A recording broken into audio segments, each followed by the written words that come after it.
அனைவருக்கும் வணக்கம். ஸோ இன்னைக்கான கேள்வி வந்து ஒரு டிஃப்ரெண்டா ஒரு ஹையர் நாலேஜ் கொஸ்டின் தான் கேட்டிருக்கேன். பரபிரம்மம் எப்படி இருக்கு அப்படிங்கிறப்போ அதுவே தான் எல்லாமாக இருக்கு, அதுதான் மாயையாக இருந்து கொண்டு எல்லா லீலைகளையும் செய்து கொண்டிருக்கிறது அப்படின்லாம் நம்ம பேசிட்டு இருக்கோம். இப்போ ரெண்டு நிலைகள் இருக்கு. ஒன்னு பிரம்மம் மாயையாக இருந்து விளையாடி கொண்டிருக்கின்ற நிலை, இன்னொன்னு பிரம்மம் பிரம்மமாக இருக்கின்ற நிலை, ஸோ விளையாடாத நிலை. அந்த ரெண்டு நிலைகள்னா என்ன? இந்த ரெண்டு நிலைகளுக்கும் இடையில அந்த ஆனந்தத்தின் அளவுல டிஃபரன்ஸ் இருக்கா இல்லையா? இதுதான் இன்னைக்கான கொஸ்டின். ஸோ இதை எதன் பேசிஸ்ல அனலைஸ் பண்ணலாம் அப்படின்னா, ஒரு நடிகனை ஒரு மையமாக வைத்து ஆராய்ச்சி பண்ணலாம் அப்படின்னு சொல்லிட்டு ஒரு கொஸ்டினை கேட்டிருக்கேன். இப்போ ஒரு நடிகன் இருக்கான். நடிகன் அப்படிங்கிறவன் அவனுக்குன்னு ஒரு இயல்புல ஏதோ ஒரு ஃபீலிங்ல இருப்பான். இப்ப அவனே போயிட்டு சினிமால நடிக்க போறான். இப்ப நடிக்கும் போது எக்கச்சக்கமான ஃபீலிங்ஸை எக்ஸ்பிரஸ் பண்றான். சுகத்தை, துக்கத்தை, கோபத்தை, இப்படி எக்கச்சக்கமான ஃபீலிங்ஸை எக்ஸ்பிரஸ் பண்றான். நடிக்காம இருக்கும்போது எந்த ஃபீலிங்ஸ்லயும் எக்ஸ்பிரஸ் பண்ணாம ஒரு விதமான சுகத்துல இருக்கான். அங்க நடிக்க போனதுக்கு அப்புறம் பார்த்தா எக்கச்சக்கமான எக்ஸ்பிரஷன்ஸ், அங்கேயும் ஒரு சந்தோஷத்துல இருக்கான். இங்க எந்த நடிக்காம இருக்கும்போது ஒரு ஆனந்தத்துல இருக்கான். அங்க நடிக்க ஆரம்பிச்சதுக்கு அப்புறம் ஃபீலிங்ல எக்கச்சக்கமான எக்ஸ்பிரஷன்ஸ் இருக்கு. இந்த ஆனந்தத்துல டிஃபரன்ஸ் இருக்கா அப்படின்றத நம்ம கொஸ்டினா கேட்டிருக்கோம் இல்லையா? அப்ப டிஃபரன்ஸ் இருக்குமா இருக்காதா? அப்ப நீங்க யோசிக்கும் போது 2-3 பேர் என்ன சொல்றீங்க? இருக்க வழியே இல்லைன்னா அப்படின்ற மாதிரி சொல்றீங்க. ஏன் இருக்க வழி இல்லைன்னு சொல்றீங்க அப்படின்னா, இவன் சந்தோஷமா இருந்துட்டு இருக்கான். அந்த சந்தோஷத்தோடவே தான் அங்க போயிட்டு பெர்ஃபார்ம் பண்றான். பெர்ஃபார்மன்ஸ்ல எக்கச்சக்கமான எக்ஸ்பிரஷன்ஸ் இருந்தாலும் அந்த எக்ஸ்பிரஷன்ஸ் எல்லாம் உண்மை அல்ல. அந்த எக்ஸ்பிரஷன்ஸ் அனைத்துமே பொய் என்பதை அவனுக்கு மிக நன்றாக புரிந்து கொண்டு அவன் செய்கின்றான். அப்படின்னா என்ன அர்த்தம்? அழுகுறான்னு வச்சுக்கோங்க ஒரு சீன்ல, அது 100% பொய் என்ற உணர்வோடு தெளிவோடு அவன் அழுகின்றான், கோவப்படுறான். பொய்யாக என்ற ஒரு முழுமையான தெளிவோடு புரிதலோடு கோவப்படுகிறான். இப்போ எக்கச்சக்கமான எக்ஸ்பிரஷன்ஸ் வெளியே கொடுக்குறான் அப்படிங்கிற ஒரு காரணத்தினாலேயே அவனுக்கு மகிழ்ச்சி அதிகம்னு எப்படி நீங்க சொல்லுவீங்க, அல்லது மகிழ்ச்சி கம்மின்னு எப்படி சொல்லுவீங்க? ஏன்னா உண்மையான சந்தோஷம் அவன் நடிக்காம இருக்கும்போது இருந்தது. அதே சந்தோஷம் தான் அங்கேயும் இருக்கும். மத்தது எல்லாமே பொய் தானே. அப்ப அங்க இருக்கக்கூடிய எல்லா உணர்வுகளும் எல்லா எக்ஸ்பிரஷன்ஸும் பொய்யாகவே இருக்கின்ற காரணத்தினால் அது எப்படி அவனுடைய நிஜ ஆனந்தத்தை போய் ஏதாவது டச் பண்ண முடியுமா? அப்போ நடிக்காமல் இருக்கும் போது நிஜ ஆனந்தத்தில் இருக்கின்றான், நடிக்கும் போதும் நிஜ ஆனந்தம் அப்படியே தான் இருக்கிறது. நம்மள மாதிரி ஆட்களுக்கு நம்ம பேசல. நம்ம மாதிரி ஆள்ல என்ன பண்ணிட்டோம்? நடிக்க ஆரம்பிச்சு நடிப்போட ஒட்டிட்டோம், நடிப்போட சிக்கிட்டோம். நடிப்போட சிக்கணும்னா அது வேற கதை தான். கதை கந்தலாயிடுது. நிஜமாவே அழுகுறோம், நிஜமாவே சிரிக்கிறோம், நிஜமாவே என்னென்னமோ பண்றோம். அப்போ அவன் நடிக்காம இருக்கும்போது இருந்த ஆனந்தம் அப்படிங்கிறதும் நடிச்சதுக்கு அப்புறம் இருக்கிற ஆனந்தம்ங்கிற டிஃபரன்ஸ் அப்படின்னா கரெக்டுன்னு நீங்க ஒத்துப்பீங்க, சரியா? ஆனா கேட்ட கேள்வி, இங்கே நடிகன் தன்னை மறவாமல் தான் நடிகன் என்ற புரிதலோடு தெளிவோடு, இது எல்லாம் வெறும் மாயை, இது வெறும் நடிப்பு என்ற முழுமையான தெளிவோடு எக்ஸ்பிரஷன்ஸை வெளிப்படுத்துறான் இல்லையா? அப்படி பண்ணும்போது அங்க பெருசா அந்த ஆனந்தத்துல என்ன டிஃபரன்ஸ் நீங்க பாத்திர முடியும் அப்படிங்கறதுதான் மேஜரா நீங்க கேட்ட கேள்வி. பட் அதுல என்னென்ன நீங்க டவுட்ஸ் வந்தது அப்படின்னு சொன்னா, இல்லைன்னா என்ன இருந்தாலும் அவனுக்கு எஃபோர்ட் அதிகமா இருக்குல்ல. இப்ப அமைதியா உட்கார்ந்துருக்கேன் அப்படின்னா எனக்கு வந்து முயற்சி அப்படிங்கிறது தேவையில்லை, எந்த விதமான எஃபோர்ட்டும் எனக்கு தேவையில்லை. பட் அங்க வந்து எஃபோர்ட் நிறைய எடுத்து பண்றான், அதனால மேபி அளவுல கம்மியாகலான்னு ஒரு சிலரு. அவன் எஃபோர்ட் அதிகமா எடுத்து பண்றதே தன் மகிழ்ச்சியை இன்னும் அதிகமாக்கி கொள்வதற்காகத்தானே.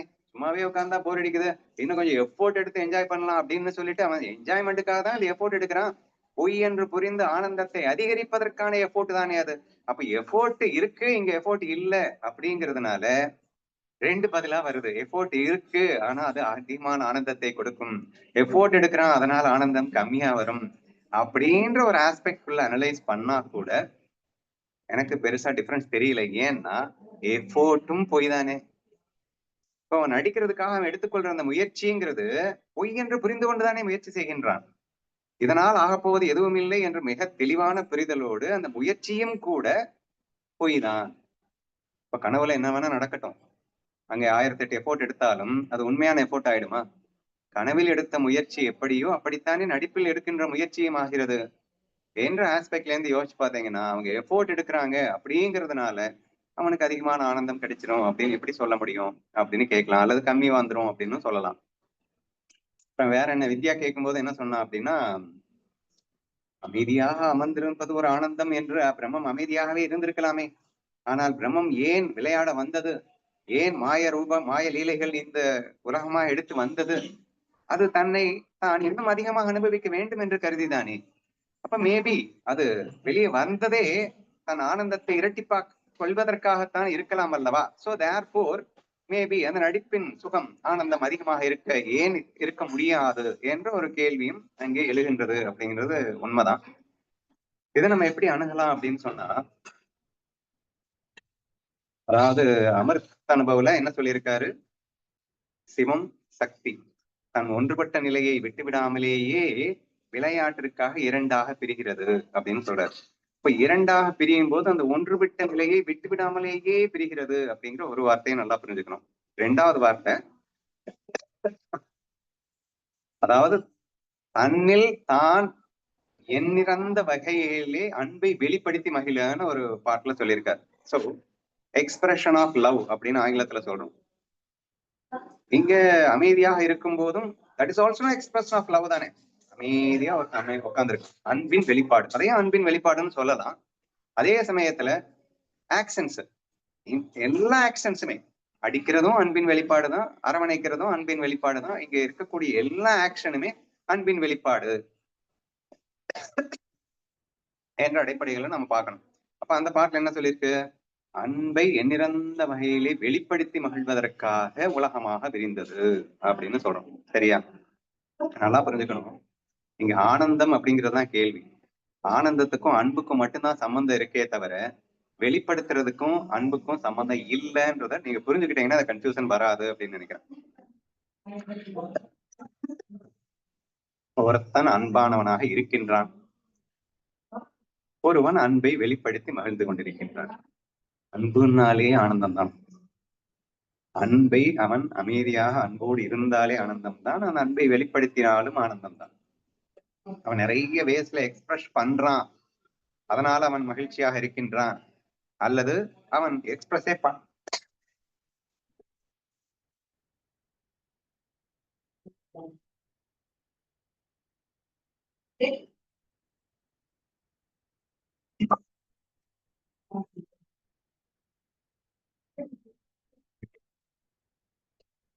அப்படின்னு எப்படி சொல்ல முடியும் என்ற ஒரு கேள்வியும் நீங்கள் சிந்தித்து பார்க்க வேண்டும் அப்படின்னு சொல்றாங்க. சரியா? இவ்வளவு நான் பேசுறதுக்கு ஒரு முக்கியமான காரணம் இருக்கு. என்ன ரீசன்னா, கொஞ்சம் அதாவது ரொம்ப முக்கியமான கொஸ்டின். ஏன் இந்த அளவுக்கு நம்ம டீப்பா ஒரு விஷயத்த நம்ம புரிஞ்சுக்க வேண்டியது இருக்கு அப்படின்னா, நம்ம ஆஃப்லேட்டா என்ன பேசிட்டு இருக்கோம் அப்படின்னா, உச்சகட்ட ஆனந்தத்தை அடைய வேண்டுமா நீ சரணாகதி செய்து விடுன்னு பேசுறோம். சரணாகதி செய்து விடுன்னா என்ன அர்த்தம், நீ எதுவுமே பண்ணாதேன்னு அர்த்தம். உனக்கா இறைவன் செய்யட்டும், நீ எதுவும் செய்யாதே அப்படின்னு அர்த்தம். எண்ணங்கள் அற்ற நிலையை பத்தி பேசிட்டு இருக்கோம்.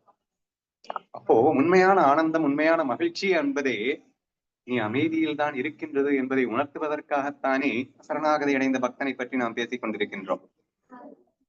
அப்போ நீ அந்த கான்சியஸ் மைண்டை யூஸ் பண்ணாதேங்க. 2 நாளைக்கு முன்னாடி ஒரு கிளாஸ் எடுத்தேன்னு நினைக்கிறேன். So let it happen automatically. நீங்கள் இறைவனிடம் உங்களை ஒப்படைத்து விட்டால் நீங்கள் எதுவும் செய்யாமலும் இறைவன் உங்களுக்காக உங்கள் உள்ளிருந்து செயல்படுவார் அப்படின்னு நம்ம சொன்னோம். இது எதை இண்டிகேட் பண்ணுது, எகெயின் நீ நடிக்கிறேங்கிற பேர்ல ஒட்டிக்கிட்டு கஷ்டப்படுற, நீ ஒண்ணுமே பண்ணாத, செய்ய வேண்டியதை இறைவன் பார்த்துப்பான், நீ பாட்டுக்கு ஜஸ்ட் என்ஜாய் பண்ணிட்டு இரு அப்படிங்கிற அந்த ஒரு விஷயத்த காட்டுறோம். கிட்டத்தட்ட இது என்னன்னா, நீ நடிக்காம நீ கம்முன்னு இருன்னு சொல்ற மாதிரி வருது. சரியா? கம்முன்னு இருப்பதுதான் சந்தோஷமோ என்ற ஒரு சிந்தனையும் நமக்கு எழுகின்றதுன்றதை புரிஞ்சுக்கணும். சரி, விசார் சாகர் இன்னும் சில புஸ்தகத்துல என்ன சொல்லியிருக்கு அப்படின்னா, இந்த விஷயத்துல சுகம் இருக்கா அப்படின்னு டீப்பா ரிசர்ச் பண்ணி பார்க்கும்போது விஷயத்துல எல்லாம் சுகம் இல்லவே இல்லை. ஏதோ ஒரு விஷயத்த நீ ஆசைப்பட்டது கிடைச்ச அந்த மொமெண்ட்ல உன் மனம் அமைதி ஆகின்றது, ஆதலால் அது விஷயத்துல இருந்து வந்ததுன்னு தப்பா புரிஞ்சுக்கிற. கொஞ்ச நேரம் கழிச்சு மறுபடியும் மனசு அலபாய்ஞ்ச உடனே மறுபடியும் சந்தோஷம் காணாம போயிடுது. அப்போ அப்பப்ப ஒரு மின்னல் வெளிச்சம் போல் வருகின்ற அந்த விஷய சுகம் கூட உண்மையில் சொரூப சுகம் தானடா. ஏனெனில் சொரூப சுகத்திலே அமைதி மட்டுமே இருக்கின்றது. அமைதியில் மட்டுமே உன் சுகம் அங்கே இருக்கிறதே தவிர நீ ஆடுறதுனால துள்றதுனால எல்லாம் சுகம் வராது. அப்ப அந்த அமைதியை விட்டுடாமலேயே நீ வெளிப்படுத்தி மகிழ்வதற்காகத்தான் உலகமாக விரிந்தானே தவிர அமைதியை விட்டுட்டு மாட்டிக்கிறதுக்காக இல்லை. அமைதியாக இருத்தல் என்பதும் ஒன்றுதான். அமைதியை வெளிப்படுத்தி மகிழ்வதும் ஒன்றுதான். இந்த விஷயத்தை தெளிவா புரிஞ்சுக்கிட்டீங்க அப்படின்னு சொன்னா, how important it is to understand அமைதியில் ஆனந்தம் இருக்கிறது. ரெண்டுக்கும் டிஃபரன்ஸ் இல்லைன்னு புரிஞ்சுக்கிறது தான் ரொம்ப முக்கியம். சரியா? நம்ம என்ன பண்ணிட்டு இருக்கோம் அப்படின்னு சொன்னா, நம்ம ஸ்ட்ராங்கா பிலீவ் பண்றோம். நம்ம ஆக்ஷன்ல இருந்தா தானே சந்தோஷமா இருக்க முடியும். விளையாடினால் தானே சந்தோஷமாக இருக்க முடியும். ஏதோ ஒண்ணு பண்ணா தானே, சும்மாவே உட்கார்ந்து இருந்தா போர் தானே அடிக்கும். இந்த மாதிரியான ஃபீலிங்ஸ் எல்லாம் நமக்கு அதிகமாவே இருக்கு. பட் அந்த ஃபீலிங் வரக்கூடாது. முழுக்க முழுக்க மனம் அமைதியாகத்தான் ஆனந்தம் அதிகரித்துக் கொண்டே செல்கிறது. அந்த அமைதியை விட்டுறாம நீ என்ன வேணா ரோல் எடுத்து, என்ன வேணா பிளே பண்ணு, என்ன வேணா கேம் ஆடு. அப்ப நடிகன் எப்படி இருக்கின்றான்னா, நடிகனை ஞானின்னு வச்சுக்கோங்களேன், அவன் அமைதியோடு இருக்கின்றான். அவன் நடிக்க போயிட்டான் அப்படின்னவன அந்த அமைதி மாறப்போகுதா? ஏன்னா தன்னை மறக்க போறானா? அந்த நடிப்பை உண்மைன்னு நம்ப போறானா? அப்ப அந்த அமைதி கடைசி வரைக்கும் இருக்கத்தான் போகுது. அந்த அமைதியோட அவன் விதவிதமா எக்ஸ்பிரஸ் பண்றான். எக்ஸ்பிரஸ் பண்ணும்போது அதிகமா ஆனந்தம், இப்போ அமைதியா இருக்கும்போது கம்மியா அப்படின்னு சொல்ல வேண்டிய அவசியம் இல்லை. இந்த ஆஸ்பெக்ட்ல யோசிச்சு பாருங்க அப்படிங்கிறான். சரியா? இன்னொரு விஷயமும் நம்ம அழகா சொல்லியிருக்கோம்.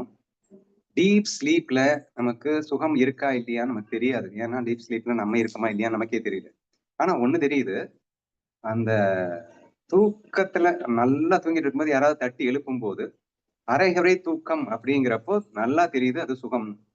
ஏன்னா அதை விட்டு எந்திரிக்க மனசே வரமாட்டேங்குது. காலையில 4 மணிக்கு பெல் அடிக்கும் போது ஐயோ பெல் அடிக்குதே இன்னும் ஃபீல் ஆகுது அப்படின்னா ஏதோ ஒரு சுகத்தை விட்டு வெளியே வர்றது மாதிரி நமக்கு ஃபீல் ஆகுது. என்ன நடக்குதுன்னு நீங்க சூட்சமமா யோசிச்சு பார்த்தீங்க அப்படின்னா, எந்திரிச்ச உடனே மனம் அலைபாய்ந்து கொண்டிருக்கிறது. தூங்குனதுக்கு அப்புறம் மனசு அமைதியா தான் இருக்கு. ஆனா அமைதியான அந்த மனசை பாக்குறதுக்கு நம்ம இல்லைங்க. ஆனா தூங்கியும் தூங்காமல் கரெக்டா அந்த பெல் அடிக்கும் போது நமக்கு அந்த அரைகுறை தூக்கத்துல என்ன நடக்குது அப்படின்னா, உங்கள் மனம் முழுவதுமாக அமைதியாகவே இருக்கின்றது. அந்த அமைதியை நீங்கள் ரசிக்கிறீர்கள். இன்னும் முழுசா மனசு எந்திரிச்சு டான்ஸ் ஆட ஆரம்பிக்கல. அப்ப மனசு அமைதியான அந்த நிலைய ஃபர்ஸ்ட் டைம் நம்ம பாக்குற இடமே அதுதான். அந்த இடத்துலதான் நமக்கு சுகம்ங்கிறது தெரியுது. அதை வச்சுதான் நம்ம தூக்கத்தில் சுகமாக இருக்கிறோம் என்று நம்பவும் செய்கின்றோம். அப்ப இதுல இருந்து என்ன புரியுது அப்படின்னா, எண்ணங்கள் அற்று அமைதியான நிலையில் இருக்கும் போது நமக்கு ஆனந்தம் என்பது இருக்கிறது. அந்த அமைதியை விட்டு விடாமலேயே நாம் பல்லாயிரக்கணக்கான வகைகளை எக்ஸ்பிரஸ் பண்ணி மகிழ்ந்தாலும் சுகம்தான். விருப்பு வெறுப்பு இல்லாமல் நீங்கள் இருந்தால் அது அமைதியை விட்டு விடாமல் நீங்க எக்ஸ்பிரஸ் பண்றீங்கன்னு அர்த்தம். இல்ல சரணாகதி அடைந்த பக்தனை போன்று நாம் மனசை அலட்டிக்கவே வேணாம், அமைதியா இருந்தாலே போதும், நமக்காக இறைவன் செயல்படுவான் என்று நீங்கள் பார்த்து கொண்டிருந்தாலும் அது மிகப்பெரிய பேரானந்தமாகத்தான் இருக்கும். சோ அல்டிமேட்லி இந்த கொஸ்டினுடைய நோக்கம் என்ன அப்படின்னா, நீங்க அமைதியா இருக்கணுங்கிறது தான் மேட்ரு. ஆனந்தம்ங்கிற சூட்சமம் அங்கதான் அடங்கி இருக்கு. அந்த அமைதிய நீங்க எக்ஸ்பிரஸ் பண்ணிக்கிட்டே அமைதியா இருப்பீங்களோ, எக்ஸ்பிரஸ் பண்ணாம அமைதியா இருப்பீங்களோ, அது அப் டு யூ. ஆனால் அமைதி ஒன்றே ஆனந்தம் என்பதை தெளிவாக புரிந்து கொண்டால் இந்த கேள்விக்கான ஒரு விடை கிடைத்திருக்கும் என்று நம்புகின்றேன். இதுவே எனது பதில்.